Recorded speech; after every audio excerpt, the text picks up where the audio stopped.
Yes, reka rero twongere tubasuhuze, twongere kandi tubahe ikaze mwe mwese abakunzi ba Eugene Official.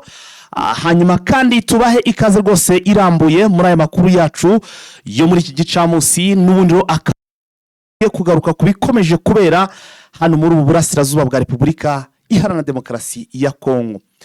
Abasesenguzi bati ikibuga cy'indege Igoma kigiye gufungurwa.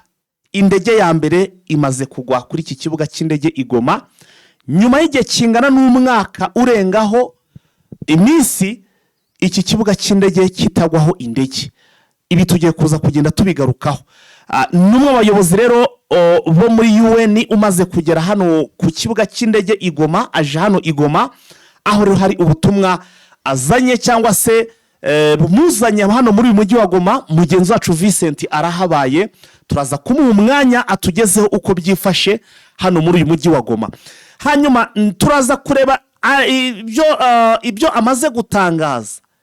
Amaze kugaragaza ko bagiye kohereza ingabo zimwe hano muri Sud Kivu muri territoire ya Uvira, ndetse ngo ikireba kibajyanye harimo no kureba ibigendanye n'uko abaturage bahagaze, ndetse no gushyiraho connection cyangwa se ibigendanye n'ikoranabuhanga ubu nabyo byarahagaze. Bafite amakuru baraza kugenda babikemuye. Ariko noneho ijambo rikomeye cyane nawumvishe, kuko nanjye nawuze numva ibyo arimo kugenda atangaza, nuko iki kibuga cy'indege Kigoma gishobora kuza kugira ute gufungurwa vuba, nyuma yuko ari hanashize iminsi UN cyangwa se nanone yizi ngabo z'umuryango w'abibumbye n'abango umuryango w'abibumbye uvuga ko n'ubundi iki kibuga cy'indege cyafungurwa kugira ngo babone uko batangira kuzajya bafasha abaturage cyangwa se bafasha abaturage bo muri ubu burasirazuba bwa Repubulika Iharanira Demokarasi ya Kongo. Ese bimeze bite? Ibi turaje tugende tubibabwira. Ibimenyetso by'uko iki kibuga kigomba gufungurwa byatangiye kugenda bigaragara. Ariko nanone mu ijoro ryo ku munsi wo kwa 9 cyangwa se ku itariki 9 rishira itariki 10 twamaze kumenya ko hari ibitero bikomeye cyane byabaye muri izi nkengero z'uyu mujyi wa Goma.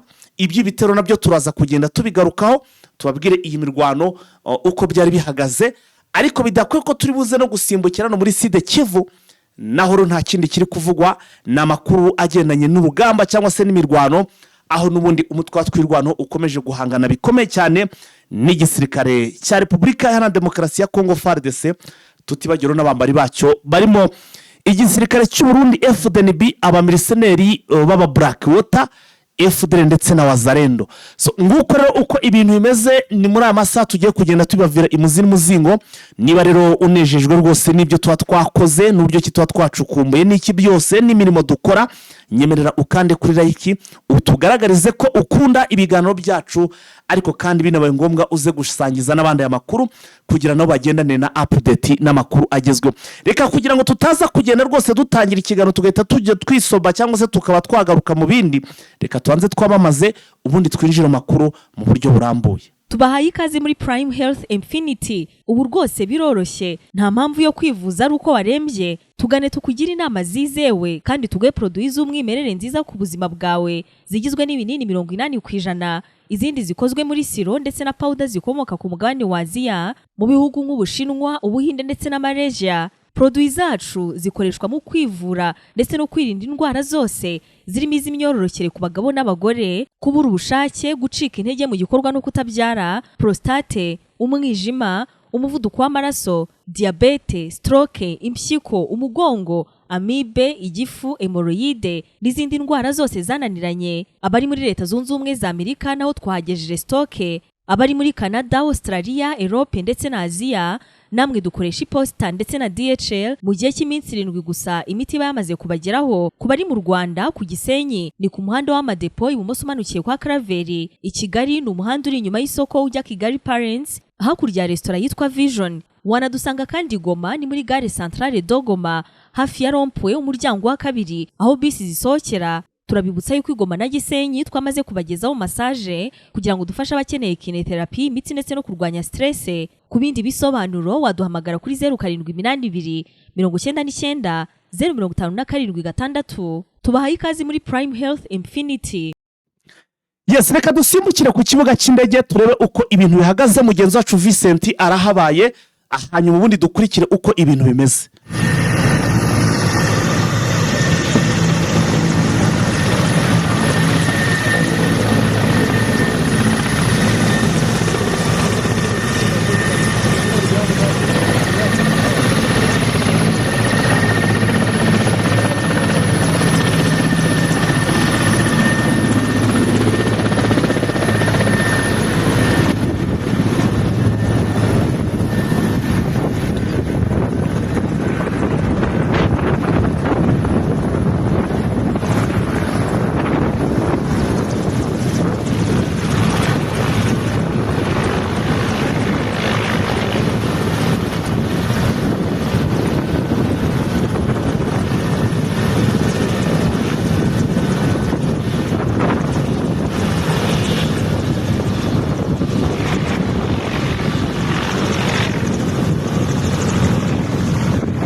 naje hano mu kugira ngo nubahirize ibyanzuwe n'akanama k'umuryango wa UN kugira ngo tuze mu itsinda ry'abareba yuko agahenge kubahirizwa nk'uko byanzuwe n'akanama k'umuryango w'abibumbye. None ku itariki 12 z'ukwezi kwa kabiri umwaka 2026 ngeze hano rero kugira ngo n'ubundi nkomeze inshingano nahawe. Icyo nifuza kandi kiri buze kugerwaho nuko tugiye gutangira gukora inshingano zacu, kandi akaba ari ibuye ry'intangiriro kugira ngo ibyo twiyemeje mu kanama k'umuryango w'abibumbye icyemezo nimero 2808 kibashe gushyirwa mu bikorwa kugira ngo agahenge gashyirwe mu bikorwa. Icyo tuzakora nk'uko babidushinze, twebwe tuzaba turi nk'umufasha kugira ngo dukurikirane uko bishyirwa mu bikorwa. MONUSCO mu minsi izohereza itsinda ry'abantu babo kugira ngo bakurikirane ibyerekeranye n'uko muri Uvira hameze. Tuzagenda tuganire n'abarimo, tuganire n'abayobozi, twumve uko batekereza, kandi uwo biri wese tuzaganira turebe itumanaho uko rimeze. Ibyo ari byo byose tuzabikora, kandi ibyerekeranye no gushyira agahenge mu bikorwa bizajya bikorwa uko byiyemejwe mu byiciro. MONUSCO izakomeza gukora ibishoboka byose nk'uko byabisabwe kugira ngo ibyo twiyemeje bishyirwe mu bikorwa, kandi n'ibigendanye n'inshingano twahawe. Ibyo byose bigamije kugira ngo hagaruke umutekano mu burasirazuba bwa Repubulika ya Demokarasi ya Kongo. Ibyacu tuzabikora kandi tutanyuze ku ruhande nk'uko biri muri manda yacu, kugira ngo tusigasire ubusugire bw'igihugu cya Repubulika ya Demokarasi ya Kongo. Turabashimiye. Aha, mwabyumvishe rero nk'uko bigaragara nuko MONUSCO ikigaragara cyo nta mikino bafite. Ni nyuma yuko uyu nguyu ageze ahanga, nyuma yuko nongere mbibutse gato ku bantu twabanye ku munsi w'ejo, hari n'izindi ntumwa n'ubundi za MONUSCO za UN zageze hano muri uyu mujyi wa Uvira, zigiye kureba nyine mbere yuko nyine MONUSCO igeramo, babanza kugeramo ngo barebe uko ibintu bimeze. Barangije baravuga ngo barasaba ingabo za Kinshasa cyangwa se ingabo zose ziri kurwana ku ruhande rwa Kinshasa kuva muri uyu mujyi wa Uvira, bakava muri bice, kugira ngo babone uko bakora akazi kabo. Nta muntu witwa umusirikare wese ugomba kugaragara hariya hantu. Ibyo kurogaba muri make bya bindi byo vuga ngo Kinshasa barakorana, ibyo byavuyeho. Hari byinshi rero uyu damu cyangwa se uyu muyobozi yagiye atangaza, wenda turabuze kugenda tubigarukaho. Vincent ubwo ari buze kuba agarutsa kubutse ahanga, dore ko na n'umwe magingo yari uyu rero ni uyu Vivian Van der Per, yavuze ko niwe wa mbere wavuye kuri iki kibuga cy'indege mbere yuko gifungwa, niwe muntu wahagihagurutseho bwa nyuma mbere yuko iki kibuga cy'indege bagifunga. Ariko aravuze ati biranejeje cyane, byamunejeje cyane kuba ariwe n'ubundi ukigezeho mbere yuko bigira gute, mbere yuko gifungurwa. Aka kantu mwakumvishe, ninjye wakigezeho bwa mbere, ninjye wakivuyeho bwa nyuma mbere yuko gifungwa, ariko ni nanjye wa mbere ukigezeho n'ubundi mu ndege mbere yuko kigira gute, mbere yuko gifungurwa. Ibi birasobanura iki? Turaza kubihuza n'ibimaze iminsi bitangajwe, ngira ngo abadukurikiye twagiye tugaruka kuri aya makuru. UN yasabye mu by'ukuri ko iki kibuga cy'indege cyafungurwa kugira ngo iki kibuga gitangire kwifashishwa, kugira ngo batangire bashaka uburyo ki bagomba guha ubufasha abaturage bari hano muri Kivu y'Amajyaruguru. Mu byo uyu mubyeyi rero cyangwa se uyu Vivian yatangaje, yavuze ko ngo n'iby'agaciro kongera gukora ku iki kibuga cy'indege cy'Igoma, ngo biraza kuba ari iby'agaciro cyane ku baturage ba hano muri Kivu y'Amajyaruguru, yewe na Kivu y'Amajyepfo cyangwa se abakongomani. Ariko noneho ngo bize kuba ari n'iby'agaciro cyane ku bigendanye n'iterambere hano muri uyu mujyi wa Goma. hari ibintu rero abantu tutajya tureba gutya ngo duhite dushyira amaso donc dutangire twanarize. Gutangaza amagambo, buriya harimo amagambo agera kuri 2 agaragaza ko iki kibuga cy'indege, mwanabonye ahantu iki kibuga uburyo kimezemo cyatangiye kuba clean, bigaragara ko hari uburyo kishobora kuba cyanarakozwe cyangwa se hari ibice byo bishoboka basanye birimo wenda nk'ahandi hagiye hagwa ibisasu, kuko mwabonye ko hari hasi rwose abona ko kiri clean. Muze kwitegereza neza video, hari amagambo uyu Vivian atangaje cyangwa se akoresheje agaragaza uburyo iki kibuga cy'indege, cyangwa se mu bantu b'abasesenguzi bakoresha ikintu bita psychology, bahita babona ko iki kibuga process zo kugifungura zaba zatangiye kugenda zikorwa gake gake. Nizihe rero, reka mbarabure cyangwa se mbacire ku mayanyi. Vivian aravuze ati, ninjye wa mbere wavuye kuri iki kibuga cy'indege mbere yuko gifungwa, ariko nanjye wa mbere ukigezeho mbere yuko kigira gute gifungurwa. Mbere yuko gifungurwa bivuze iki? Bivuze ko hari uburyo ari guteguramo kugifungura. Indi ngingo ya 2, UN yasabye ko iki kibuga cyafungurwa, kandi UN urumva nayo ifite akaboko kanini cyane mu donc ifite ibyo ishobora gusaba AFC Ventura bakabyubahiriza, kuko urumva ni nazo ingabo z'uyu muryango nazo zigiye kujya hariya hagati. Urumva ko UN ifite imbaraga, ntimuzajye mwumva UN ngo mugire ngo ni ingana na ya miryango yindi musanzwe muzi. Uyu ni umuryango donc nuwa mbere ku isi ukanikurikira, indi miryango iza ku mpande, iza munsi yayo. Basabye ko iki kibuga cy'indege ngo cyafungurwa kugira ngo abone ukuntu batangira kwifashiriza abaturage rwose bahano muri Kivu y'Amajyepfo ndetse n'y'Amajyaruguru. Ndetse urumva banatangiye gusa no bari kugaragaza ko niba ayo makorera atariyo yifuza kugira ngo hara muri Uvira ingabo zirimo ziri netere, ikimenyetso kigaragaza ko ntibize kubatungura n'izi ngabo zigomba kuza hano, zigomba kujyanwa iriya, zije zikifashisha iki kibuga cy'indege cy'Igoma, akaba ari cyo bifashisha indege zikahagwa zizanye izi ngabo za UN. Kuko murabizi ingabo zimwe ntago zikiba hano, basa no bamaze kugenda, bivuze ngo ntago bari buze gufata bari mu bice aribo bakuramo ngo babazanye Uvira, aho bari bakahasigira abandi, bivuze ngo bagiye kuzana abandi bashya. Ubwo rero donc amakuru agiye kuba ari hit cyangwa se trend ni iki kibuga cy'indege.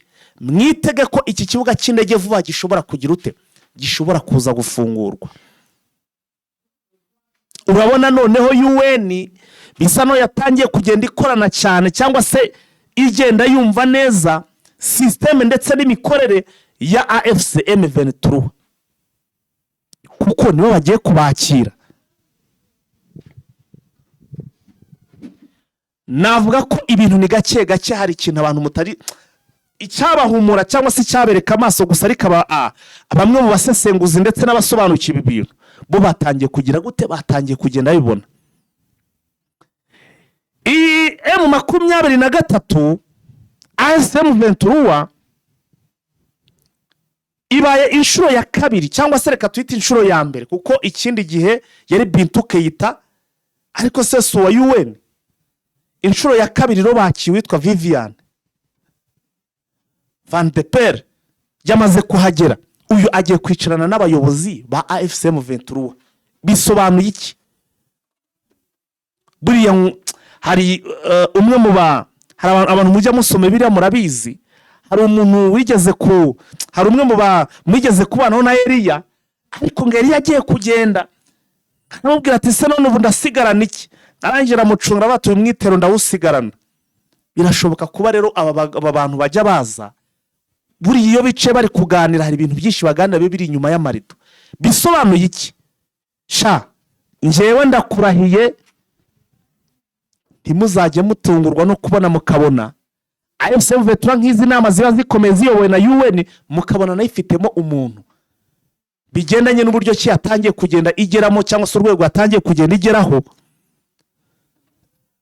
hari abantu rwose iki kibuga cy'indege bagifungura kikize butasi n'iki iki kibuga cy'indege ibyacyo kiraza gufungurwa. nge ndaje ndabaha amakuru mu masaha ikurikiraho mbaha icyitwa operation nyuma y'uko ndibuze kuba ntangiye kubona ibyaganiwe n'aba bayobozi cyangwa se na AFC Veterano n'uyu muyobozi n'uyu Vivian wamaze kugera igoma.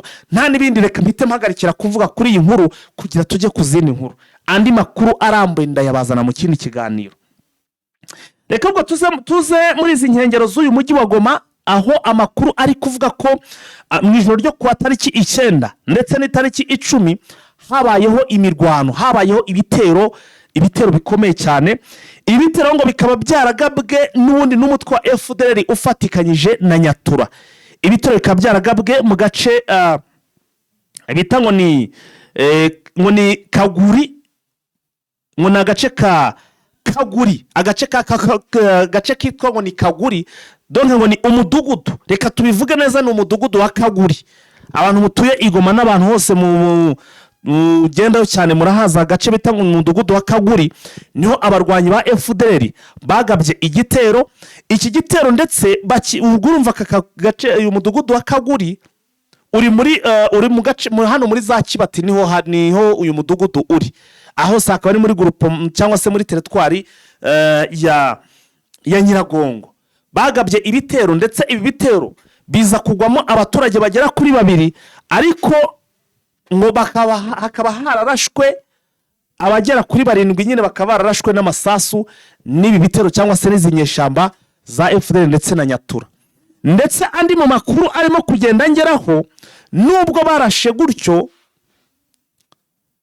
byaje kumenyekana ko bari bafite intego zigera kuri 2. Uyu mutwe wa FDL wari uje hano umanutse ufite intego zigera kuri 2. Intego ya mbere bari bazanwe ngo no gusahura ibyo kurya by'abaturage, kuko hari muri parike ya Virunga bari rurimo rurakinga 2 urukise.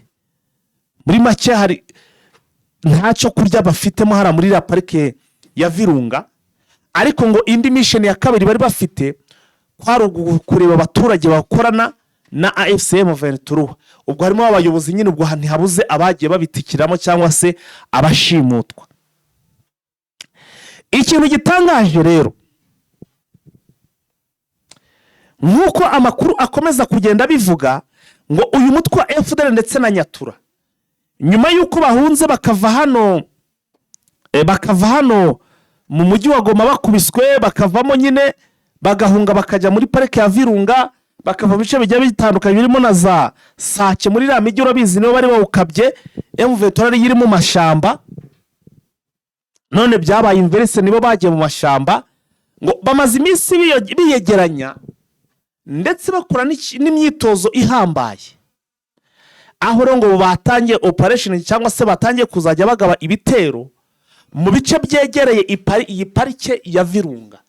Biyemeje gutangira kugenda bagaba ibitero mu bice byegereye iyi parike ya Virunga, aho ukomeje bakubwira ko ngo ibitero bari kubigaba mu mujyi wa hano muri iyi centre ya Sake, cyangwa se uyita umujyi wa Sake uherereye muri za Masisi. Ibitero bikagabwa hano muri Nyiragongo, muri utu duce ndimo ndagenda mbabwira, muri za Kibati yewe na za Mugunga naho bita ku Kimashini. Hanyuma nono ahandi hano ari kugaba ibitero bari kubigaba muri Rucuro, ariko n'ubundi ku bice byegereye iyi parike ya Virunga. Aha hantu ntahandi bari kubigaba na hantu bita muri za Rugari niho bari kugaba ibi bitero. Donc bari gusosoka muri parike ya Virunga, barangiza bakagira gute bagasohoka muri izi nkengero z'iki kirunga bakagaba ibitero. Bamara kugaba ibitero nyine bavumburwa amaguru, bagahita bakina icyo bita kibuno mpa amaguru bakayabangira ingata. Aya ni amakuru mba mbazaniye mwe mutasanga handi, icyo bita breaking news. Ibi babyita breaking news papa. Narababwiye nti rwose nta handi mugomba kuba mwakura inkuru nk'izi zidasanzwe, ni hano kuri uyu muyoboro wanyu, umuyoboro wacu, umuyoboro wanyu ubagezo amakuru ari breaking news yihuse kandi atosoye cyangwa se ateguye. Dukomeje rero n'andi makuru, reka duhise tujya muri Kivu y'Amajyepfo. Muri Kivu y'Amajyepfo nta kindi gikomeje kugenda kivugwa n'ubundi, ubwo urumva ingabo za MONUSCO zirategerejwe hano muri Uvira. Abaturage muri hano muri Uvira ndabizi ko amakonekisiyo ni ikibazo, ariko mwumvishe ko muri ubwo MONUSCO iri buze kuba igeze aho ngaho, ishobora guhita itangira gukurikirana ibigendanye n'ikoranabuhanga cyangwa se n'itumanaho, mugahita mutangira kubona amarezo. Nari inkuru nabonye iri gutureninga ku marezo sosiyo ivuga ku bigendanye ngo nuko ngo hari sosiyete ya MTN bimaze igihe kwanza twanabigarutseho, bavuga ko ngo MTN Rwanda ngo yaba iri gukorera muri Repubulika ya Demokarasi ya Kongo mu bice bya za Ruco n'umujyi wa Goma. Ariko ubundi reka mbabaze, hari ikintu njya nibaza, ubundi abantu bari gukorana, usibye wenda byinshi biba biri ahantu abantu baba batazi, ubu njyewe twaba dukorana, icyo mbona abaturage banje bakeneye sinkigusabe, ese nkigusabye wanyima wakinyima ukambwira ko dukoranye, turi gukorana ubundi mu buhe buryo? Ntabwo nje kwemeza ko iyi sosiyete yaba iri mu burasirazuba bwa Repubulika ya Demokarasi ya Kongo, ariko nta mpamvu n'imwe yo guharakisha se bari gutabaza ngo urabona ngo u Rwanda ruri gukorana na M23 ibi n'ibi, dore amasosiyete iki. Reka manze mbabaze namwe nimunsobanurire, nibyo mbabwira, ntimuzajye munakoresha icyitwa psychology, niba ngombwa munashiremo n'ubusesenguzi. Niba abantu bakorana mu bigendanye n'iby'umutekano, hakaba hari amasezerano asinwa na Kinshasa yo kurandura umutwe wa FDLR ka byarananiranye, mperutse kubatangariza ibitero bikomeye cyane byari byateguwe n'ingabo za FDLR zari zishaka kuza kwiruha hano muri iyi parike ya volcano ya hano iwacu mu Rwanda, baca muri ara mashyamba, ariko baza kugwa mu bitero muri za ambiscade za M23. Icyo gihe yarabakubisira bacacanga. None niyo bakomeje kugenda ahubwo kugira ngo bagirebe uburyo kibasenya umutwe akagenda bategura ibitero ku Rwanda, hanyuma M23 ikitambika bagasanga iryame amajanja. Ubundi abo bantu niba ubona mukoranye neza, ubundi baramutse bagize icyo bagusaba wakibima, ibyo ntagire umuntu uzongera kubimbaza, icyo nkivuyeho. Ntabwo nemeje ko iyi sosiyete ntayo nzi niba yageze iri gukorerayo, ariko nyine ngo MTN Group ikorera donc ngo sosiyete y'itumanaho hano muri Repubulika ya Demokarasi ya Kongo ngo iri kurega MTN Rwanda ko ngo yaba iri gukorera hariya Igoma ndetse no mu bice bya za Rucuru. Nibakomeza ibyo birego byabo tuzareba icyo bizatanga. Reka twigarukira sasa ku musirikare w'igisirikare cya SANDF. Iki ni igisirikare cya Afurika y'Epfo. Uyu mugabo utashatse ngo kamazina ye ajya hanze, yongeye kuvuga kaga bahuye nako ubwo bari mu butumwa bw'amahoro hano muri Burasirazuba bwa Repubulika ya Demokarasi ya Kongo. Mu byo yatangaje yavuze ko afite ikibazo cy'ibyo yaboneye hano muri Burasirazuba bwa Repubulika ya Demokarasi ya Kongo, ndetse agakomeza avuga ko muri aya mezi 6 ngo amaze avuye hano muri Repubulika ya Demokarasi ya Kongo, ngo nihatabaho kwitabwaho ngo avurwe, ashobora kuzashiduka yahuye n'uburwayi n'ikibazo cy'uburwayi bw'ihungabana. Ihungabana ngakugomba kuzariterwa n'ibyo yabonye igihe bari hano muri buno Burasirazuba bwa Repubulika ya Demokarasi ya Kongo, mu kigo cyari kiri hano aho bita hano muri za Sake. Uyu musirikare utashatse ko amazina ye amenyekana cyangwa se avugwa, avuga ko mbere yuko baza hano muri Burasirazuba bwa Repubulika ya Demokarasi ya Kongo, ngo babanje gukora imyitozo ihambaye irimo kurwanira mu mashyamba, irimo gutega igico cyangwa se za ambiscade, irimo no gukora uburinzi mu masaha y'ijoro, ndetse irimo no kudasubira inyuma, kurwana mbese badasubira inyuma, badahunga. Iyo se ngo ni imyitozo baje hano muri Repubulika ya Demokarasi ya Kongo bamaze kuyikora, ariko bayikoreye hehe? Mu gihugu cy'iwabo hara muri South Africa. Ariko ubwo ngo bageraga hano muri Repubulika ya Demokarasi ya Kongo bahuye n'ikibatsi cy'umuriro w'uyu mutwe witwaje intwaro nk'uko babivuga wa M23,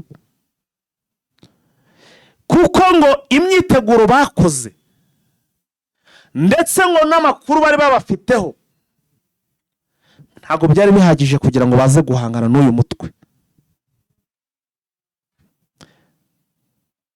Sinzi wenda ngo ni ikihe kintu bari gukora, kuko usanga bavuga ko harimo abagambanyi nabo bigambaniraga bigatuma babarasa. Ubwo sinzi wenda iyo bari kuza kwitegura icyo bagombaga gukora kugira ngo batazajya baraswa. Ariko akomeza avuga ati nuko nguko bimeze, ati iyo bitaza kubuko, ati rwose ati makuru twari dufite n'imyitozo twari twarakoze ntabwo ihambaye. Ndagira mbibutse ko aba basirikare rwose umwe urugamba burwe rukakaye rumeze nabi, twamubonye arimo gushinga idarapo ry'umweru rigaragaza amahoro, rigaragaza gutsindwa cyangwa se ko bamaze kuneshwa n'igisirikare bahanganye nacyo. We rero ubwo yitangarije aravuga ati rwose ati baradukubise baraducapacapa, ati noneho ati ibyo nabonye ati byatumye ngira ikibazo cy'ihungabana. Ntabwo uyu munsi ndibuze kuvuga byinshi muri update kugira ngo mbashe kujya gukurikirana nariya makuru ndetse n'ibiri kuba n'ibiganiro n'iki byose. Reka nigarukire ku musirikare ufite ipeti rya kapiteni. Ni kapiteni rero nk'uko amakuru ari kugenda bigaragaza, nuko rero ngo umwe mu basirikare ba kapiteni yashyize hanze umuminisitiri witwa ngo ni minisitiri yitwa nde, yitwa ngo ni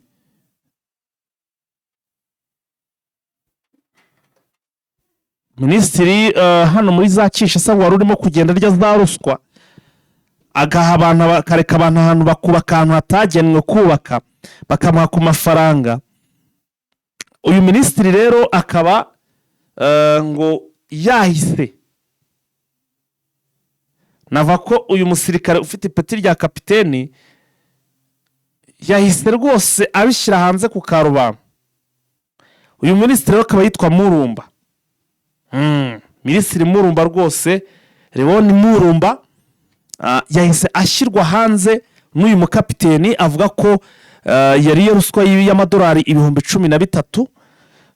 Ni mu gihe nyamara ngo yagira ngo aya mazu yagomba gusenwa ari ahantu atekuza gusenwa. Urumva ko ibintu bigendanye na corruption cyangwa se na ruswa hano muri Burasirazuba bwa Repubulika ya Demokarasi ya Kongo ntabwo bizigera bicika. Na reka rero dusoreze hano amakuru yacu, ubwo turaza kugaruka mu yandi masaha tureba n'amakuru izari nka update cyangwa se nk'ingingo z'ingenzi zigize amakuru turi buze kugenda tunabagezaho. Mukomeze munogerwe na gahunda zacu, turabakunda cyane. Ciao.